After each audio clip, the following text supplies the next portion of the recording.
Hi everybody! Today we're going to be talking about everything brushes, and I'm really excited to be sharing this with you because for those of you who ever have gotten any kind of lessons from me or watched any videos on these topics from me have heard me talk about where application of makeup has three parts to it. The first part is tools or good tools. Second is good products, and third is good technique. I always love using the analogy of cooking when talking about these three parts because though not all of us are probably great at makeup or know a whole lot about it, all of us have some experience with cooking, whether it's ourselves and we've been in a kitchen and we've cooked something, or we're watching someone cook something. So it's a very familiar thing to us. And so tools in the kitchen are the same as tools in products. So where in the kitchen you need good quality pots and pans, good spatulas and cooking utensils and whisks and such. In the world of makeup, these translate to good brushes to be able to apply the product onto our face. The product themselves are like ingredients, so good ingredients make for better results. Same here, good products here will lead to better results. And last but not least is good technique, and technique translates to a good set of instructions in your recipe book. So if the instructions are good and they're easy to follow and people can implement them well, then along with good tools and good ingredients, voila, you're going to have success. So today we're going to focus on the tools only, and really the seven basic essential tools. As you advance in the world of makeup, can you add to these seven and end up with 10 or 15 or 20? Absolutely. Professional makeup artists, lots of times you see them with their belts and they have like 30 brushes. That can be intimidating for some people, somebody that's more of a novice, and they will think, oh my God, I need 30 brushes to be able to do this. Absolutely not. I've actually seen people that are not professional makeup artists have 30 brushes. I always wonder why, because a lot of times our fingers are a great tool as well. In the world of professional makeup, you'll actually see professional makeup artists talk about this quite often, that actually your fingers are the best tools. Why we don't use our fingers on other people has to do with hygiene, obviously, and the fact that we don't want to be sharing our bacteria with somebody else. But when you are applying on yourself, that's really not something that you need to be concerned about. It's your own skin, it's your own stuff, it's your own product. So it's not really something that when you apply for yourself is a concern. And honestly, a lot of times your fingers are a better tool than brushes. And you know, we'll talk about that when we talk about technique. I'll go into that particular topic and why that is true.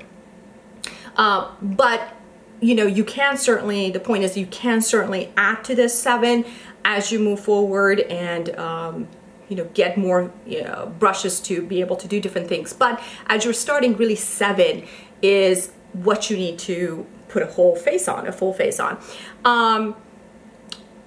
What is really important, and I really want to emphasize this, is that I want everybody to please, please, please invest in good brushes. Good quality brushes.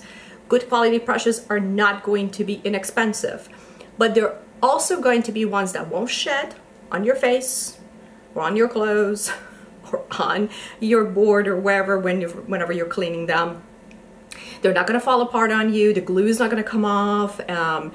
And if you take good care of them, they are going to be forever. You should have your brushes forever. And if not forever, for a very long time, like 20 plus years. There's no reason for people to go buy new brushes every year. That blows my mind when people say, you know, I just threw my brushes away. Why?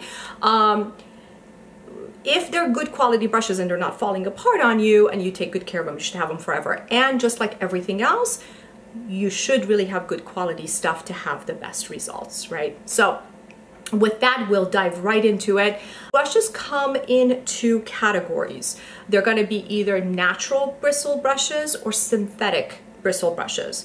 Natural bristle brushes, and I'll show you here. Kind of looks like this.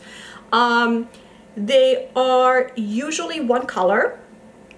They are usually going to be a dark brown, a black. Sometimes it comes in a lighter brown as well. And they're usually going to be a little softer to the touch. I'm going to use the word usually because there's always going to be some deviation from that. There's going to be like one line that does a natural brush in 3 colors. But we're talking usually that's the case. Your synthetic brushes are usually going to come in like a bicolor or a tricolor. Let me see if I can get this. It's going to be like this, or smaller brush here, I'll show you, like this. Okay. Or if there are one color, it's some really bright, kind of unnatural color. So something like this, like a bright orange or something. I've never seen a bright pink or bright purple, but who knows, maybe it exists. But usually it will come in those colors. Now, why it's important for you to know that is because natural bristle brushes only should be used with powder products. You should not use natural bristle brushes with wet products, like cream-based products or liquid-based products. They will not stick correctly to the brushes, and they're not going to apply correctly on your face. They're not meant for that. They're only made for powder products. Your synthetic brushes, however, can be used on wet products, like your cream-based or liquid-based, or they can be used on powder products as well.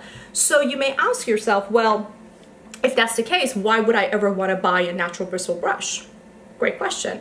I think some people just like the feel of a natural brush. I think people that maybe have been part of the community for a long time kind of like how it applies the powders onto the face, and maybe they've gotten used to that, so they like the feel of the natural bristle brush. I have them in my kits certainly, and other people do too. But the synthetic brushes will do the same. And they're actually product lines, honestly, that are doing away with their natural bristle brushes altogether.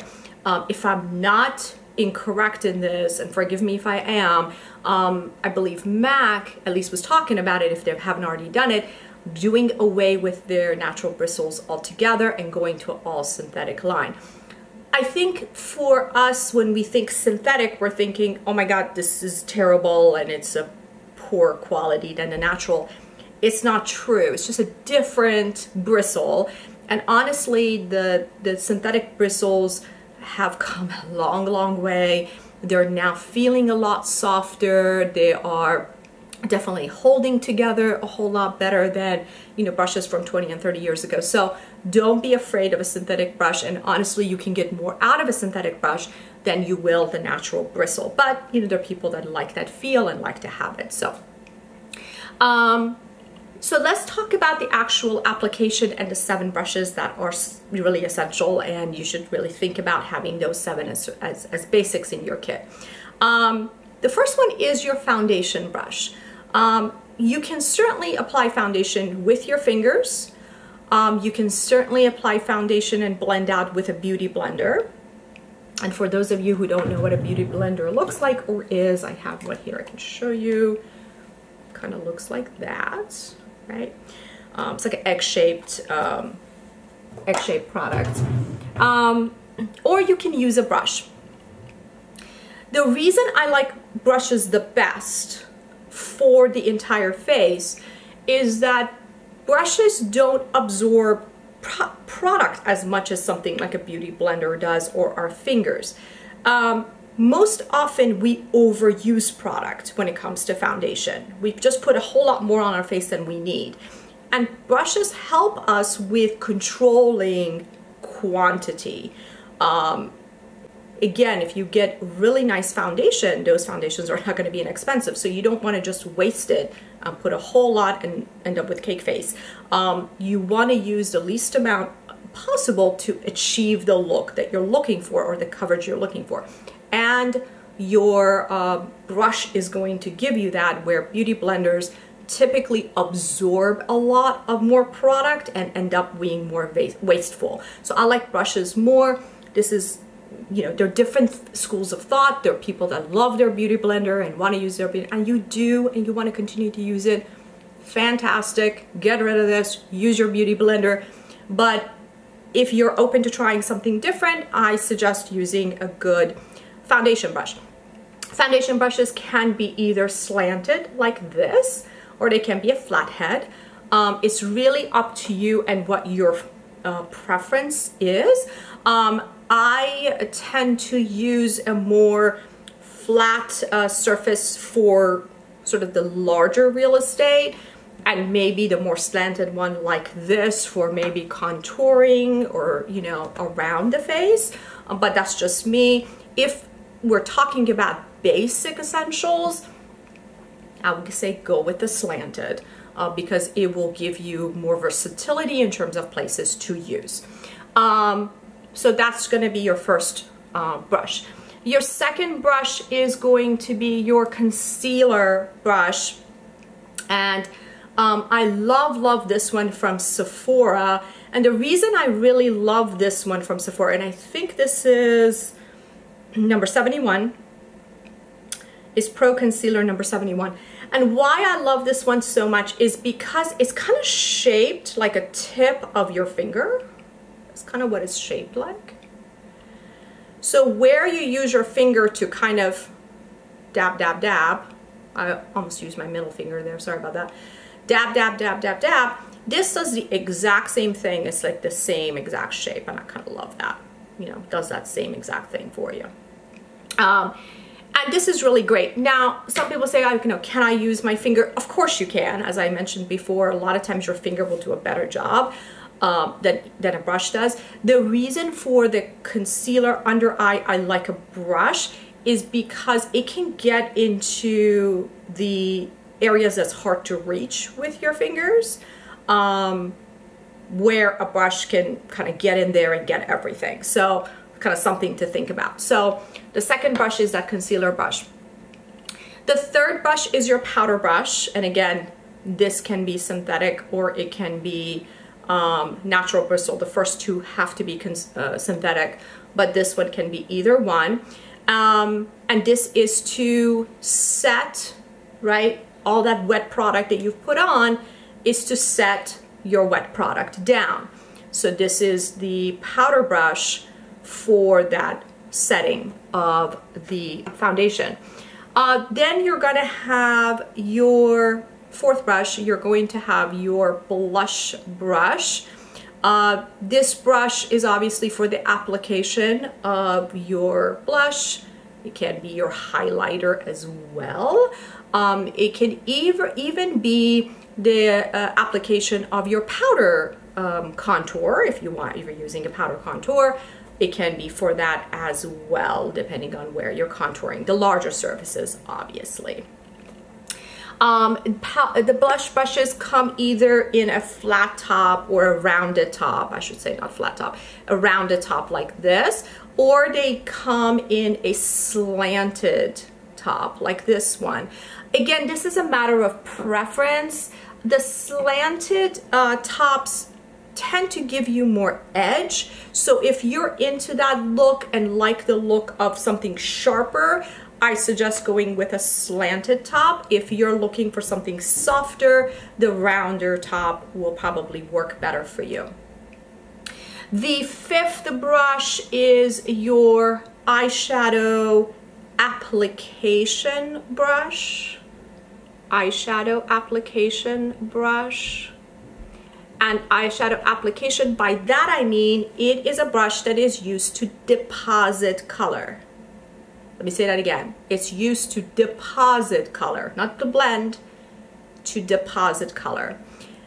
The sixth brush, which is this larger brush, if I can get closer here,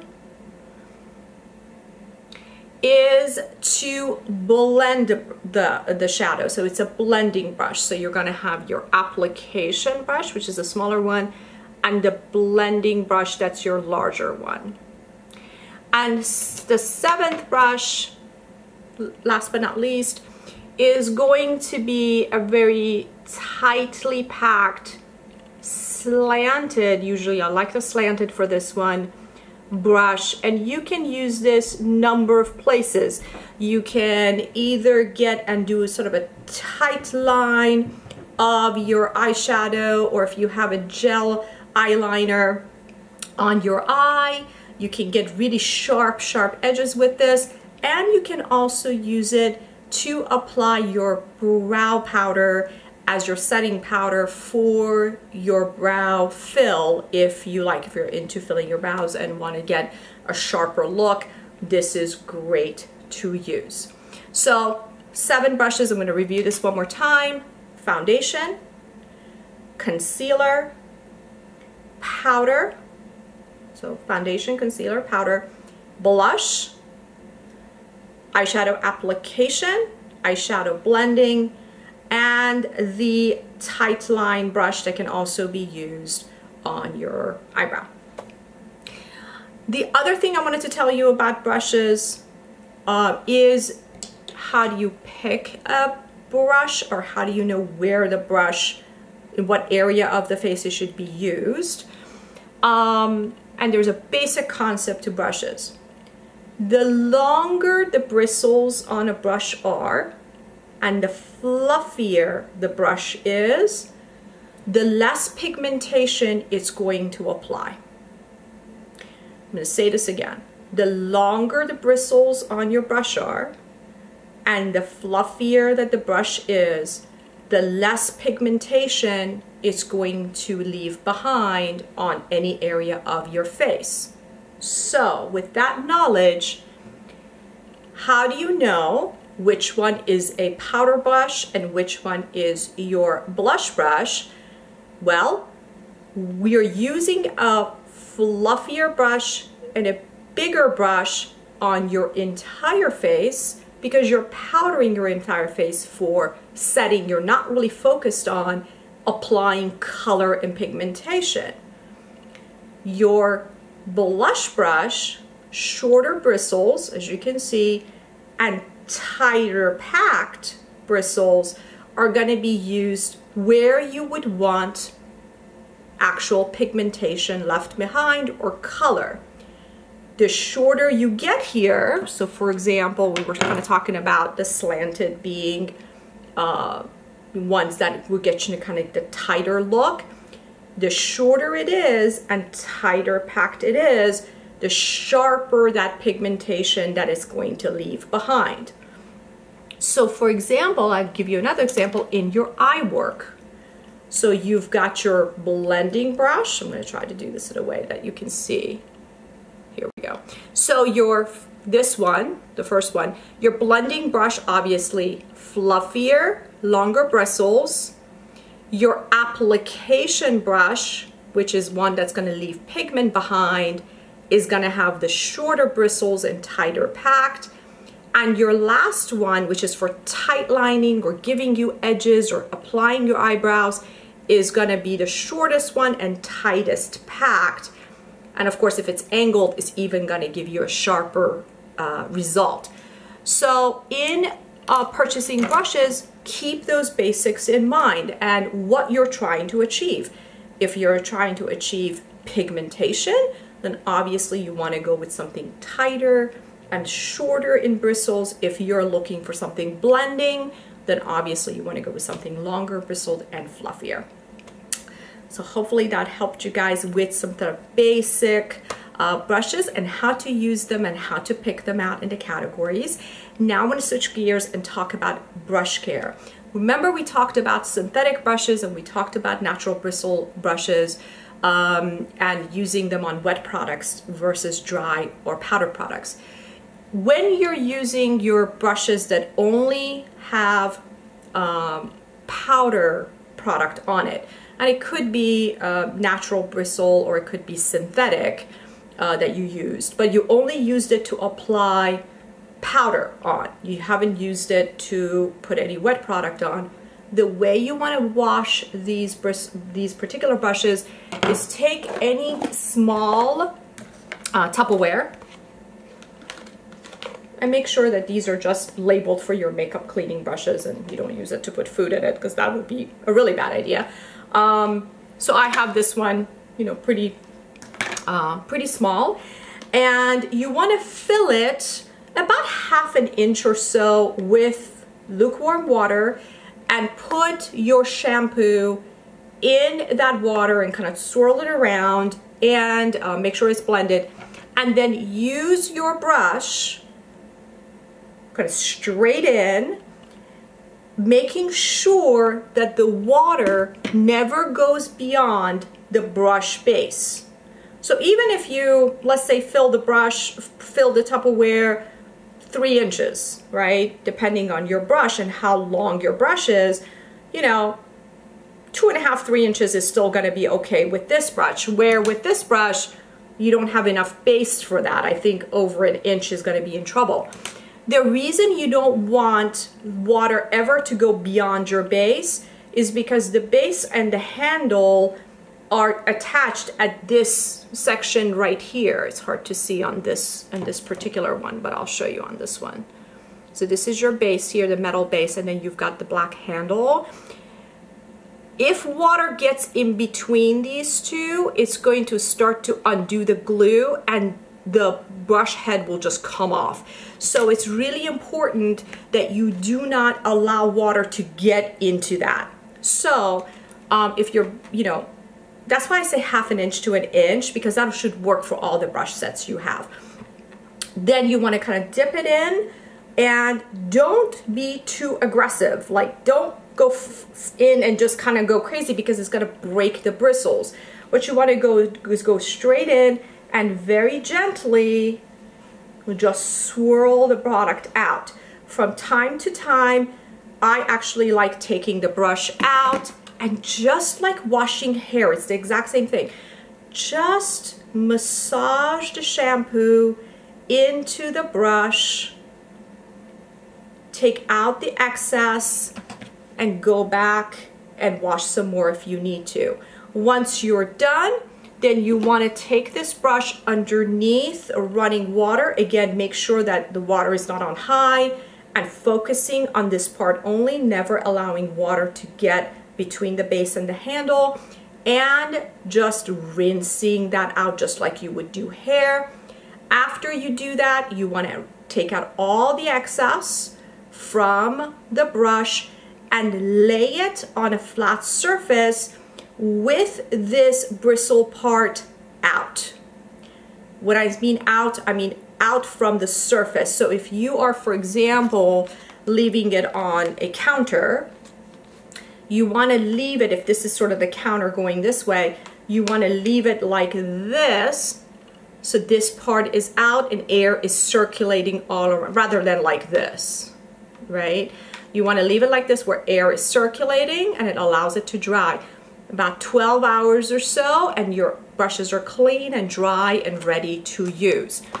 If you're using a synthetic brush where you're actually applying a wet product to it, then there's a 2-step process. It's a little bit more difficult to clean, but essential. I absolutely love this product. It's called the Masters Brush Cleaner. I will show you guys this. The Masters Brush Cleaner, and this is like a huge tub, but they have it in smaller sizes too. So for personal use, use a small size. But I use this a lot, so that's why I've got the much bigger size. This Masters Brush Cleaner is used for all artists. I mean, it's for anyone who paints portraits or any kind of brush work.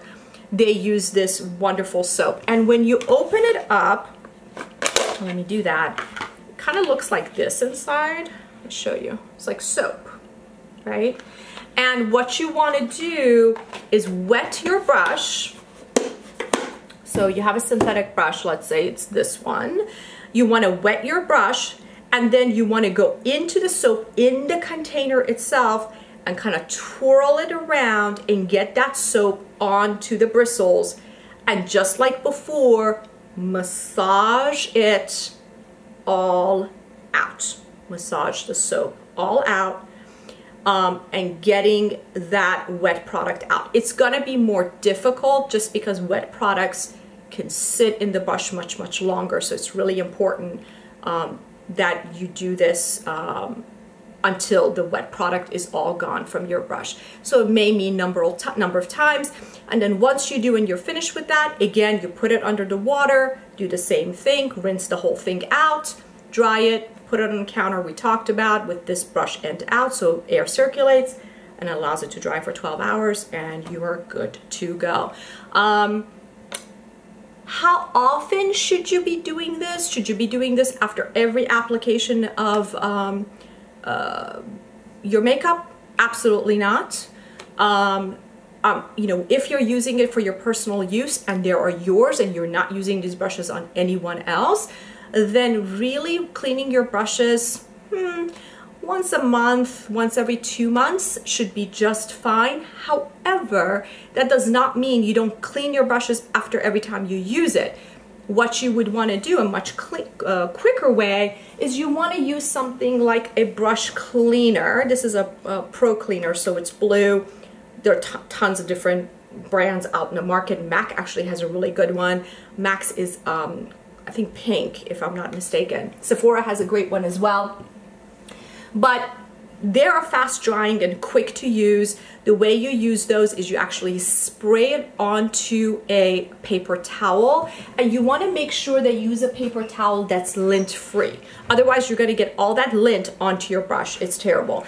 I absolutely love Viva paper towels because they are lint free to use, so I absolutely love them. So you want to spray the cleaner not onto your brush, but onto the paper towel, and then take your brush, and please don't do this back and forth because it just kills the bristles. You want to go back and forth, like sweeping, back and forth until you don't see any more color. And this dries instantly. These brush cleaners are made to dry instantly, and actually the pros take those brush cleaners to their jobs, so when they use brushes for different clients, in between they can get those brushes cleaned and ready to use for the next client, so they're clean. So after every use, it's really important for you guys to take the time, even if it's not that evening, let's say you're just like rushing out the door, definitely by the next day, take the time and use your brush cleaner, your spray brush cleaner, and clean your brushes. Because when products sit in your brushes, especially wet products, they are the greatest place to attract bacteria. Bacteria will grow on those brushes, and when you use them again on your face, this is when you get all kinds of skin breakouts and pimples, and all kinds of bad things will happen to you. I've actually seen clients where I look at a brush and I'm like, oh my God, when was the last time you cleaned this brush? And they'll say, never. I didn't even know I was supposed to clean a brush. And typically I take that brush and I just put it straight into the trash because there is so much bacteria now in that brush. It's not even worth it. It's probably more of a hazard to have it than not have it. And I say, bring a bag. Let's put all those brushes into a bag and just toss them when you get home, and buy some really good ones and start taking care of them. So I hope you guys found this video enjoyable and useful, and let me know if you know, it's helpful to you and beneficial, and if there are any ways that I can make additional videos on this topic and make them better for you. All right, thanks a whole bunch, guys. See you next time.